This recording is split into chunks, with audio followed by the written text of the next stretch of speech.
Well, once again, thank you all for coming out tonight on a rainy night, and it's my pleasure to be here.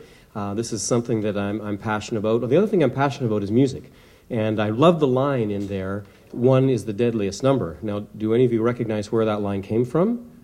If you were from the 60s or 70s, you know the Three Dog Night, and their song 1 is the loneliest number, and someone put deadliest in, and that's great. Who could think that the Three Dog Night would know something about social isolation?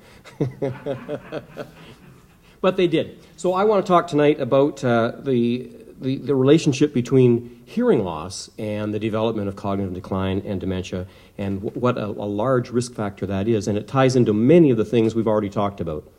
So I'm going to talk about some research, and a lot of it came out of Johns Hopkins, and a big article that was in The Lancet, that's the British journal, a couple of summers ago. What The Lancet said, it was that they looked at a number of studies and sort of pooled all the data. The conclusions were that the symptoms of issues with our developing dementia happen later in life, but the underlying brain pathology happens many years earlier, just as we heard. I think you said 15 years. They identified potentially modifiable risk factors, and what they concluded from that was that they might reduce or slow down the process in a third of the cases of cognitive decline. We've already seen a lot of these numbers. Early in life is education. So the more education we have, the less chance we have of developing dementia.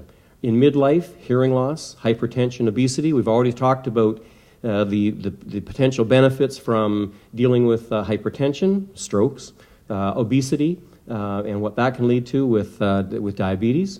Later in life, stopping smoking, social isolation, depression, physical inactivity, and diabetes. We've heard about all those things. This was a diagram that they put up, but it's so small that you can't read it, so I split it in half. And they looked at all the factors that they were able to identify that were risk factors for developing dementia. The big fat gray line on the far side are things we can't do anything about. Those are just things about our genetics, things about our the way we're built that we can't have an effect. And we talked about the allele, the APOE4 allele, that's a big factor. And again, we can't really change that. That's something that we're born with. But the things that we can do something about is education. It's a big factor. 8% of the things are due to less education. So being educated early in life, but as we go through life, continuing education is important. Moving down here, we see hearing loss. It's a big one, 9%. Ooh, hypertension, obesity. If I move on to my next one, later in life, smoking, depression, physical inactivity, social isolation, and diabetes. There are a lot of modifiable things that we can actually do things about to help with slowing down or preventing the development of dementia and Alzheimer's. 35% of these things are potentially modifiable factors. The other 65% are things we can't do anything about. So let's focus on the ones that we can. We've already heard a lot about them tonight. Hearing loss, I just picked out some of the bigger ones. Hearing loss, smoking, depression, physical inactivity, and social isolation. So I looked at these numbers and I thought, boy, when I was in school, back in late 70s, we talked about the things that we knew were associated with hearing loss. One was social isolation. One was depression, paranoia, and reduced physical activity.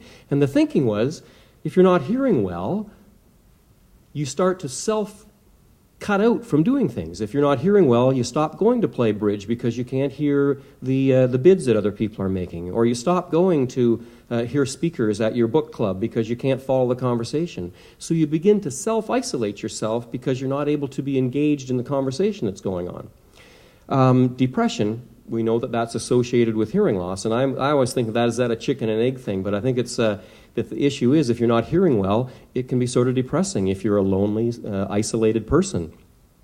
Paranoia, a lot of people that I see in my clinic with significant hearing loss, I ask them, well, what about the telephone? Do you talk on the phone? No, I hand the phone to my wife. And the reason is they're afraid that they might not understand what that person on the phone is saying. They're afraid they're going to be taken advantage of. They avoid the phone use. They begin to be afraid that they're going to be taken advantage of because they can't follow the conversation and know what's going on. And reduced physical activity. Now, I relate this a bit to hearing as well. If we're taking a class on Tai Chi or something else, if we can't hear the instructor, you may begin to stop doing those kinds of activities. So that idea of joint physical activity and recreational classes are something that you begin to drop out from doing, and that inactivity is a big factor. So when I look at the numbers, I see that hearing loss and the things that hearing loss leads to is a really, really big factor of the things that we can do modifiable things about. Under hearing loss, we talk about cognitive load, and I'm going to play a little video in a moment about with Dr. Lin from Johns Hopkins. And cognitive load, the idea behind that is that when our brain and our listening system, our language system, was meant to be sort of a background program that runs without us thinking about it. People talk and we understand it. We don't have to spend time thinking and putting effort into it. When we begin to have trouble hearing, then we have to start doing extra things to help understand what people are saying. We're looking at visual cues. What is their face saying? Are they smiling? What are their lips doing? What are the other environmental factors? Is it a sunny day or a cloudy day? Did a dog just walk past? We're pulling together all these other factors and other cues that might help us understand what they're saying better. But when we're doing that, we're using up cognitive resources to help us with understanding language that are normally available for other things like memory and other factors. So that cognitive load is a big factor with hearing loss and what's happening in our brain. And as you'll hear Dr. Lin say, they believe that it actually can lead to sort of rewiring and changing the way your brain is working. So up to 18% of dementia cases could be eliminated, reduced, or delayed significantly by treating hearing loss early in midlife. That means dealing with it when it first begins, not when you can't hear your children talking anymore. And so often I see that with people. They say, well, could I wait another year? I say, well, yeah, you could, but that's not a wise choice. And because we know from the research two things that happen. One is dealing with your hearing loss and keeping your brain stimulated actually helps to preserve your hearing, but it also preserves all the neural pathways that are connected with that and all the interconnections that go along with that. So what it means is treating even mild hearing losses early in life is strongly indicated. That means when it first begins to interfere, when you first notice that you have to ask people to repeat, when your family first starts saying, Dad, you've got the TV set too loud, when you first start hearing those things, that's the time to do something about it. Because the trouble with hearing loss is it's a slow, for most people, a slow, insidious process. I hear about as well today as I did yesterday. I think I hear about the same as I did last year. And so it's very easy to blame the reason that you're not hearing well on the people around you. You know, children just mumble, and teenagers talk too fast, and my new TV doesn't have nearly the same sound quality as my old TV. We come up with all these reasons why the issue is not us, it's the people out there. If you would just look at me when you were talking, I would hear what you were saying. If you wouldn't talk to me from the other room, we'd do fine. Those are issues that you forget that 30 years ago you could do all of those things. And the thing that's changing is not the people around you. It's not that everybody mumbles. The issue is that your hearing is the thing that is changing. So we want to deal with hearing loss early in life. Taking a small step is always bigger than a big step. Your outcome in the long term will be much better by doing it earlier rather than later in life. All human brains become smaller with age, but shrinkage is accelerated in adults with hearing loss, and Johns Hopkins has some good research to show that. Untreated hearing loss may result in serious long-term consequences to healthy brain functioning. Adults with untreated hearing loss are more likely to develop dementia, up to 5 times more likely, depending on the degree of hearing loss. Here comes my little video. Hearing is a remarkable thing. It underlies almost everything we do every single day, our ability to engage with others, our ability to engage with the world around us. And yet, hearing loss, the loss of our ability to perceive and understand sounds, is incredibly common. We see that about 1 in 12 Americans has a significant hearing impairment, and this grows from about 1 in 1,000 kids being born with a significant hearing impairment to ultimately, as we age, that nearly two-thirds of all adults over 70 in the United States have a meaningful impairment that interferes with their daily lives. We're increasingly in research, we're seeing that hearing impairment, it increases our risk of developing dementia, it increases our risk of developing cognitive decline and loss of thinking and memory abilities over time, and even increase our risk of progressing to disability over time. And a lot of that has to do with just how integral hearing is to the brain. We're understanding that if you can't hear well, there's constantly a load put on your brain because you're constantly having to spend more energy to process this very, very degraded sound.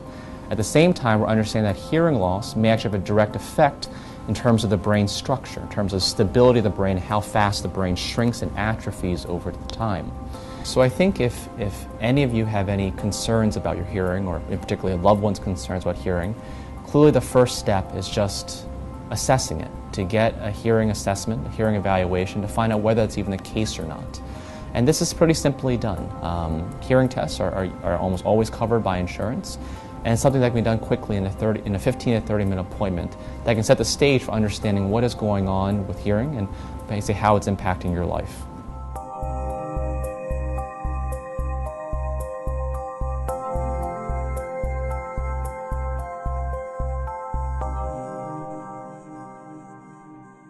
So the conclusions to take from that are that, and the message I'm trying to get out to family physicians is, when people hit 50 or 55, somewhere in that neighborhood, send them for a hearing test.